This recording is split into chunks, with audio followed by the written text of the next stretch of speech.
What's up, YouTube? It's JackalGoldKick, and I'm here interviewing the rapper Daniac. What's I up, have some, guys? yeah. Before we get into the questions and stuff, I'll have him introduce himself for people who don't know him. Yeah, so I've been making music for about 10, 11 years, and I kind of make mental health like content, kind of under, the subgenre of hardcore, horrorcore, conscious rap, um, and like you talked about in that video you mentioned, yeah, I kind of have like a Tech Nine kind of Tech Nine is a big influence of mine. Eminem, Hobson, lately, NF, and yeah, I like this is like my full-time thing. Like I'm very passionate about it, and I really want to leave my mark. When it's all said and done. Right. All right. So, yeah, we can get into the questions. So, first question is, what made you want to do music and like rap? Yeah, so it's actually it was a pretty crazy time in my life when I decided to start doing rap. Like the most like volatile possible conditions. I was actually a pretty serious triathlete. I was training like 20 hours a week, and I was getting like psychotic and manic episodes, like where I would just wouldn't sleep for days at a time, and I had these grandiose, ideas and delusions, and I was getting hospitalized regularly. So I actually started rapping in the hospital because I was like, I just don't have like this like athlete energy anymore. It's just so um it's just veering towards this chaotic, like volatile life. And so yeah, I kind of in the hospital, I took kind of inspiration from my situation where I was like, hey, I'm in here for a manic episode. I'm kind of like I'm a maniac. I can't stop with all this. Like I clearly had a vision in mind, and like I was tired of just being like passive. So it was like a passive aggressive kind of vibe. And then I was like, my name's Darren. Why not just have the D, uh, D Daniac? Why not? And I was very inspired at the time. I was writing and recording on my phone like all day long. And yeah, I mean, when you're manic, you're literally up the entire day. The hospitals, it's a lonely place, and I've been through some stuff, man. Yeah, Right. Yeah, that's interesting. I didn't know before you did music, you were like an athlete. yeah, yeah, So, question two is, well, you did kind of answer this, but like, how'd you get the rap name Daniac? yeah. So yeah, it's exactly that. Like I kind of like like people like when I was doing this workout program P90X, I was like super pumped about it, and everyone gave me the nickname like D90X. So like there's something in society about D. So it felt grand, It felt like I gotta like it just felt powerful, Just people have always liked that name. It's like stood the test of time. Yeah. Right. Question number three, who's some of your rap influences? Yeah, so Tech Nine, Eminem, NF, Hobson. Let's see if I can add anyone else. Like honestly, lately NK47, and that's someone I've got two collabs with in the process. But he's someone more underground. I don't know. Sure, a lot of people will know him, but at the same time, it's very possible I have not heard of his stuff. I think he's doing stuff the right way, and he's really talented. And it's surprising he's not even more well known, I would say. I think there's some artists who have more of a fan base than him that who do the same kind of thing, and they're just not as professional and not as just not as sick with it, like the flow and just the whole craftsmanship altogether. I've always looked at NK and I've been like, yeah, he's got to go. Yeah, those are some pretty cool influences you have there for sure. I haven't heard of that one guy you mentioned, the NK. Yeah.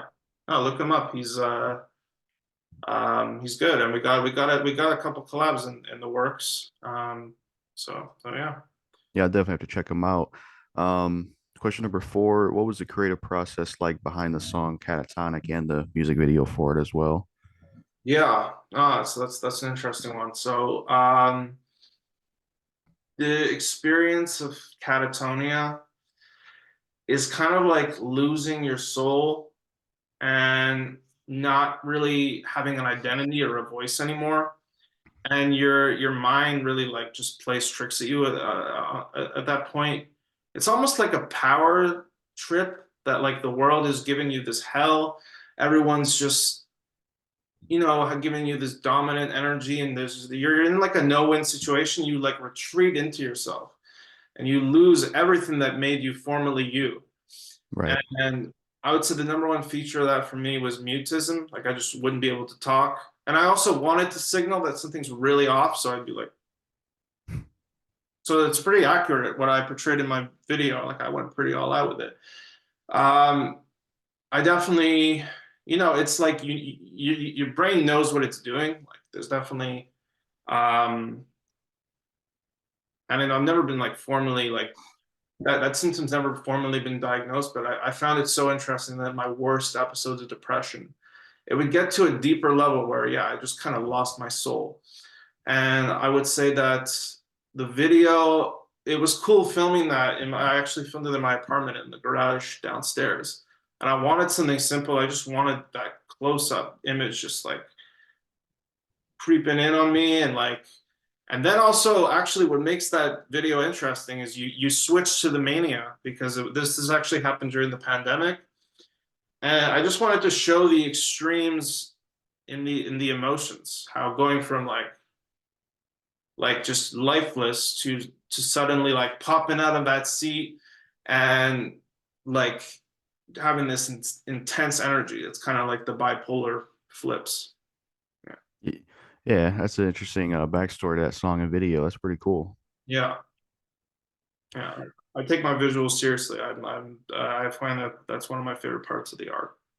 Yeah, that's good because music videos really catch people's attention, not just a song as well. And they seem to be like a dying format. I don't understand people. I mean, I do understand people. Yeah, they listen to music on Spotify. You like it's more worth it to invest in what people like. If you love a song, you're gonna play it 20, 30 times on Spotify or Apple Music. You're probably gonna watch a video though, and it's gonna speak to your soul. Like you might only watch it once or twice, but they say, I mean, it's a dying format. I don't want it to be personally for me. I would like to keep making videos and putting money into these videos. So yeah, it's how it goes. Yeah, I love music videos. Hopefully, they stay around somewhat. Yeah. Um, Question number five, what was the creative process behind the Speed and Remix music video? Yeah, I mean, I wouldn't say that was one of my like creative bright spots. I think pretty it's pretty straightforward. Like Montreal, they have Formula One come in every year, and I was like, all right, we could just film there, speed them.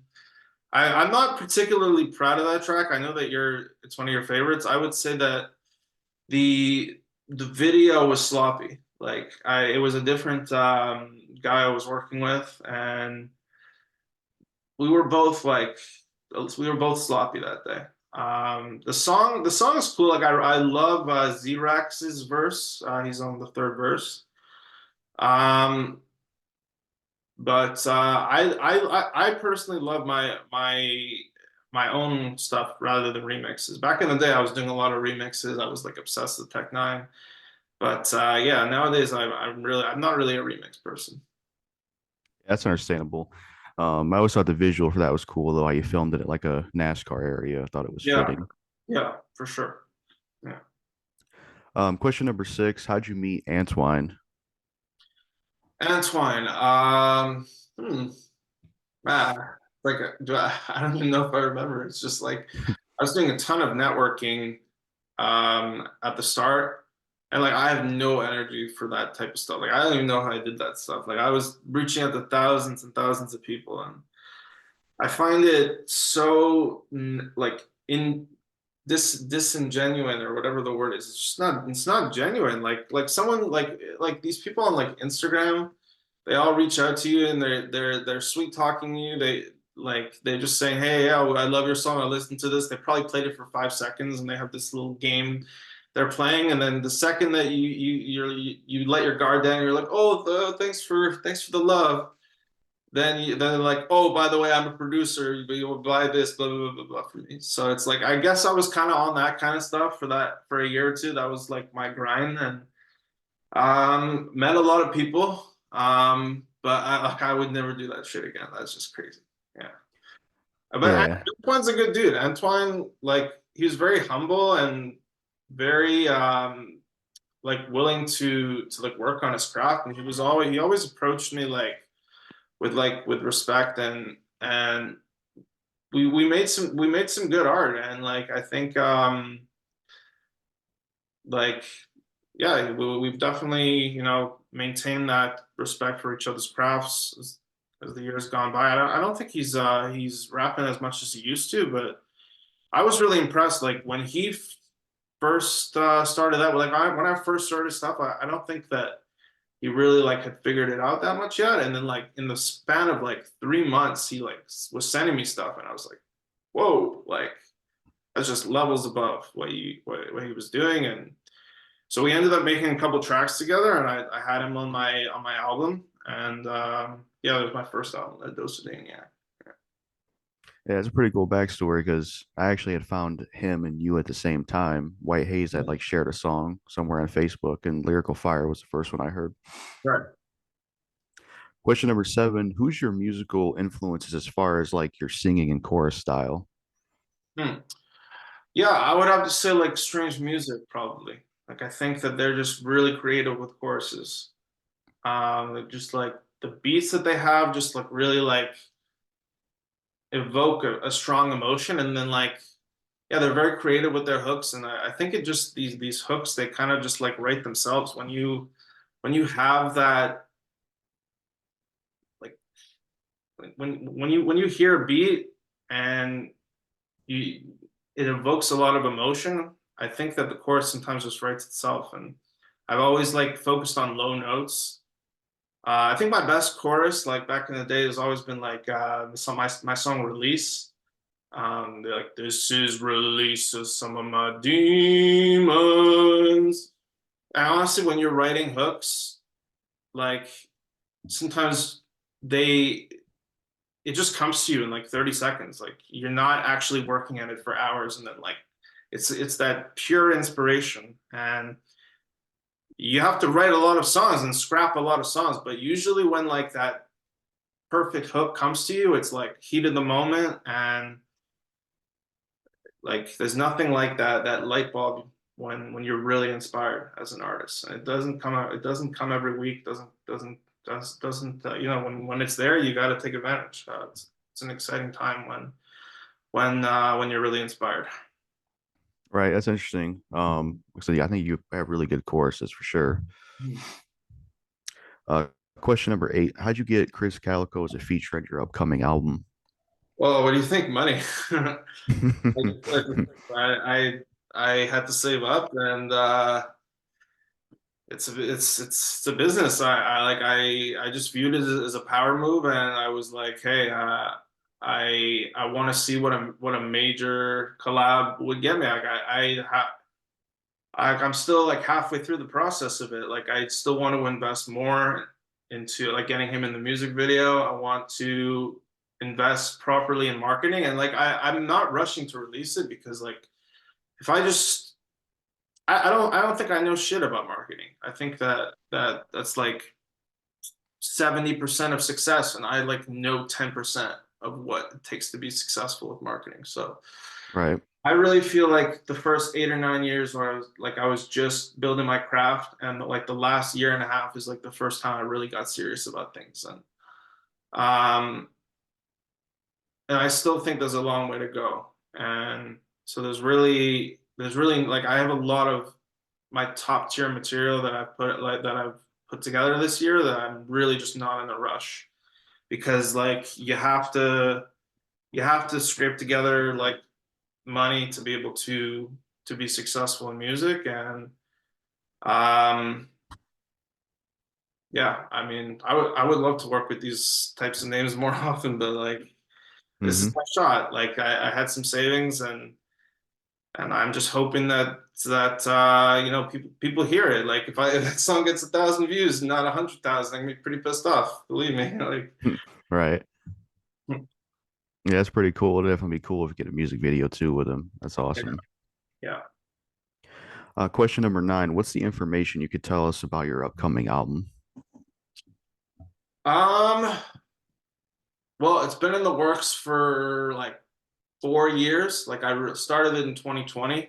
I even made one of the like the intro song I recorded in 2018, and it's kind of a, like the way to think of it is it's a twisted love story, and not in the sense that like me and my girlfriend have like issues with each other. We're actually like really really tight, and we love each other. It's really our story of our mental health struggles and of our distance. Like we have the weirdest relationship. Like I mean, it's more and more common in today's times with the internet, but we have been long distance from Canada to India for yeah for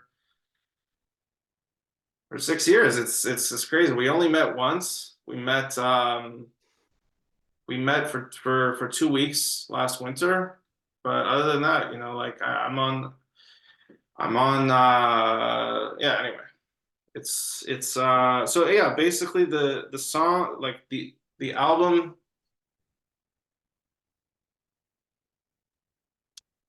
is kind of like the progression of our story and it's mostly a solo, you know, not that many features.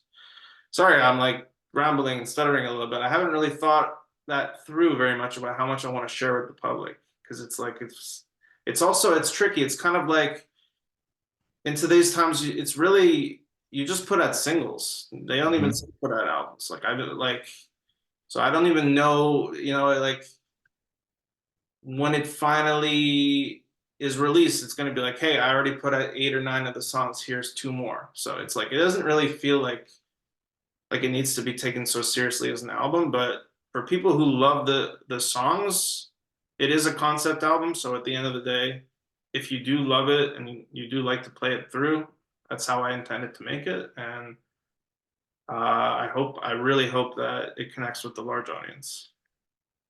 Right. Yeah, that makes sense. Yeah, times definitely changed when it comes to like albums with music now. Yeah. Question number 10. I noticed in your song What's Wrong with Me, you had a lyric where you said that you were hated by the underground. They pretty much say fuck your son. I hope they'll come around. Did you deal with hate and bad reception of the underground from your music? Yeah, that's a really interesting question. That's like picking apart the lyrics. Well, yeah, I would say that I was very narcissistic when I first started that. I was very like I hated being a beginner. I was like, you know, I coming from triathletes, you know, I had that status as a triathlete. I was really very, very good at what I did. I came into rap. It was like I knew I needed a switch in my life, but I didn't want to deal with, you know, the hey, I'm a beginner. Everyone else tells me what to do at this point. Like, um, I wanted to still be that visionary, you know, the person who's ambitious, and you know, people don't really want you to be ambitious when you're starting out. So I think that was kind of like my defense mechanism to starting out, and I I had this like explosive vision. Or, you know, like I said, like I was like contacting thousands of people, being at times unprofessional and not really having any like moral code about it, just wanting, you know, wanting to grow my name. So yeah, I would say that I was like setting myself up for for people to be like, okay, like he's very mentally unstable and full of himself. Um, so yeah, I kind of did do some reflecting where I was like, hey, like, I mean, what am I doing here? Like, gotta be more of a decent person on occasion. um, Right. and yeah, so I mean, all of my music. I mean, actually, when I first started that, I don't think that I would always do that much of that deep self-reflection. But as things went on, lyrics like that, where it's like, hey, like it's okay to admit bad things that I'm doing and work on them. So that's Hmm. kind of what that lyric meant. Right. Yeah, that's interesting. I guess one that I could think of is how was it working with the rapper the Joker? Because I remember me and you talked about it a little bit. Oh, I don't even really think about him that much these days. I mean, Right. he is, like he has his issues.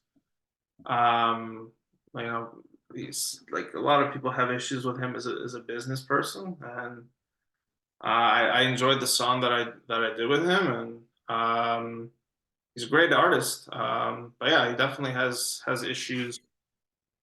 Um, like getting people consistently on his side, and I personally like his music. I don't think I would ever do business with him again, though.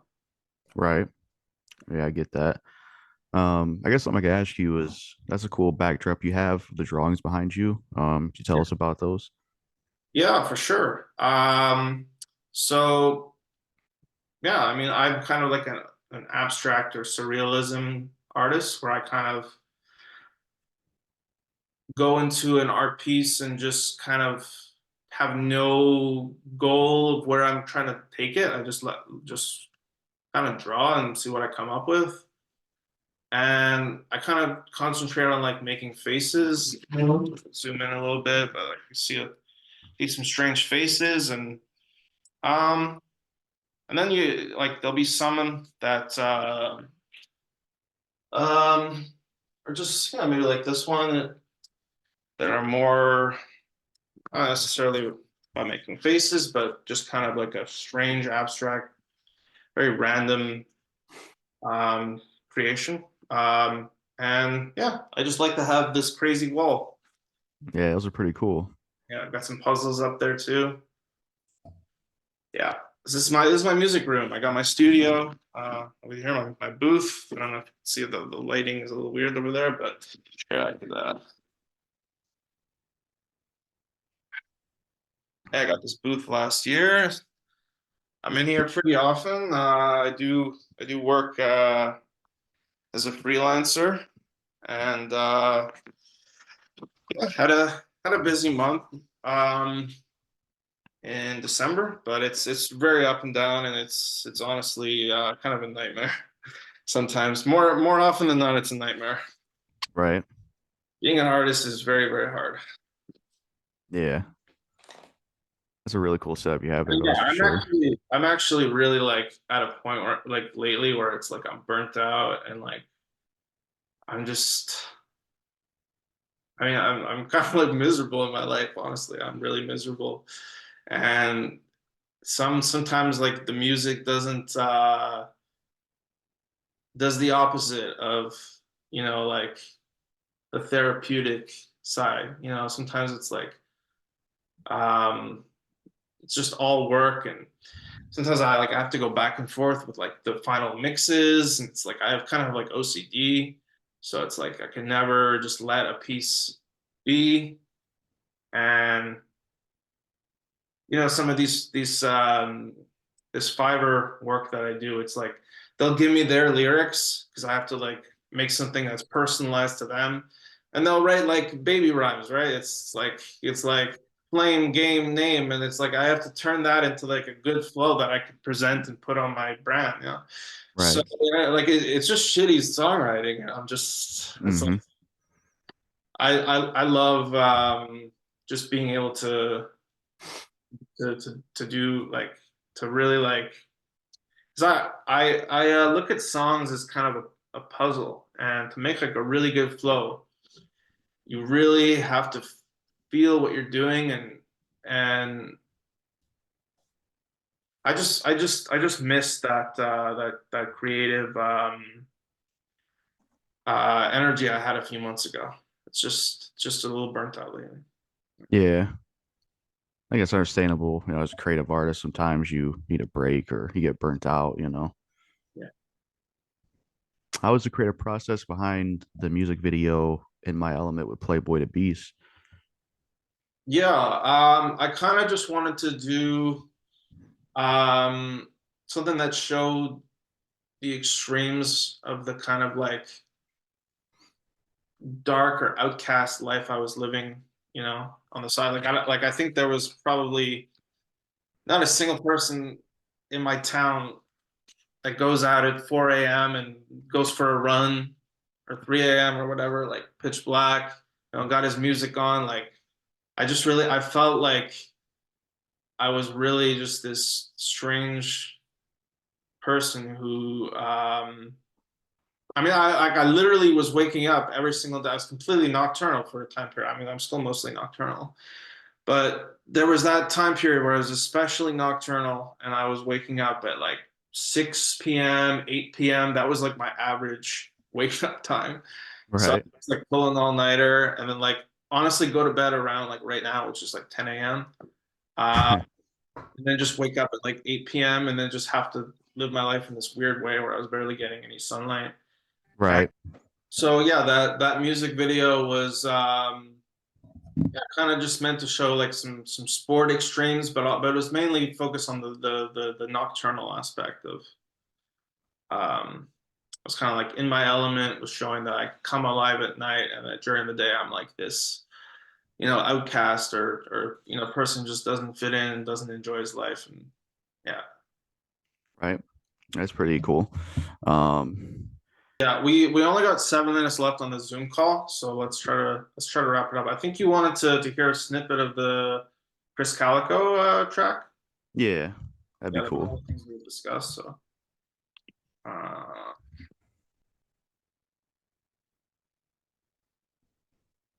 yeah, I'll play it from the end of my first verse until his hook, until parts of it at least. I don't know. Can you hear that from my computer? Or I mean, I could also play it. Probably just easier to just play it from my phone. All right.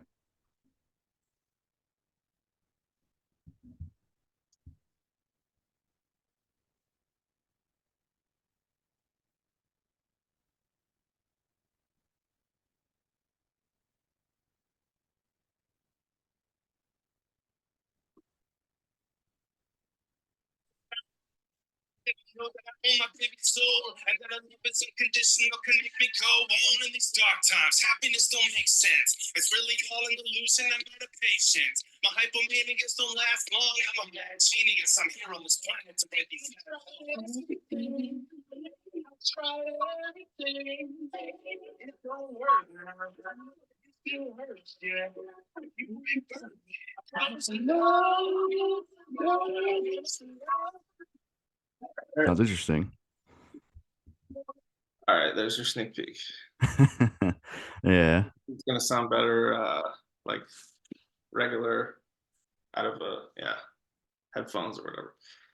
But yeah, no, I I like honestly, this album is for sure the darkest, has some of the darkest material I've ever put together. Like I think that I kind of want to be known as someone who touches on suicide, very, very often in my music. Like that's really like um it's a real reality of depression. That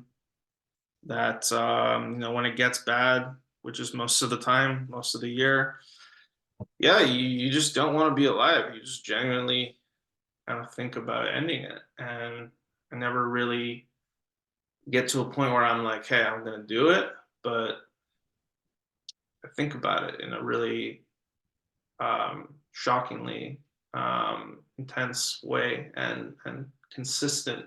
It's not just like a hey, bad day once a year, a couple or one a week of the year. It's really like my consistent experience with life has me feeling that way. Like, and Right. I decided, hey, like, why not make it a thing in my art? And a lot of people can't handle it. Like, they don't want to hear that stuff. Like a lot of the time, like family. I mean, like I had these like pictures from my last video shoot where I was like doing that stuff, and it got like it's expression. I mean, it's like it's like empowering also to be able to talk about what you're going through. And Right. um I really hope that there's enough of an audience out there who gets it, and wants to. I mean, me, when I hear like Eminem talking about, you know really dark stuff, I find it very therapeutic.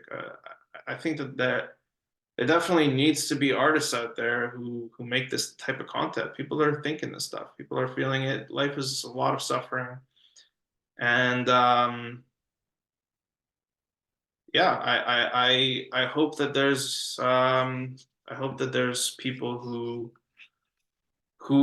like my type of very descriptive storytelling, where it's like I'm really not holding anything back, and I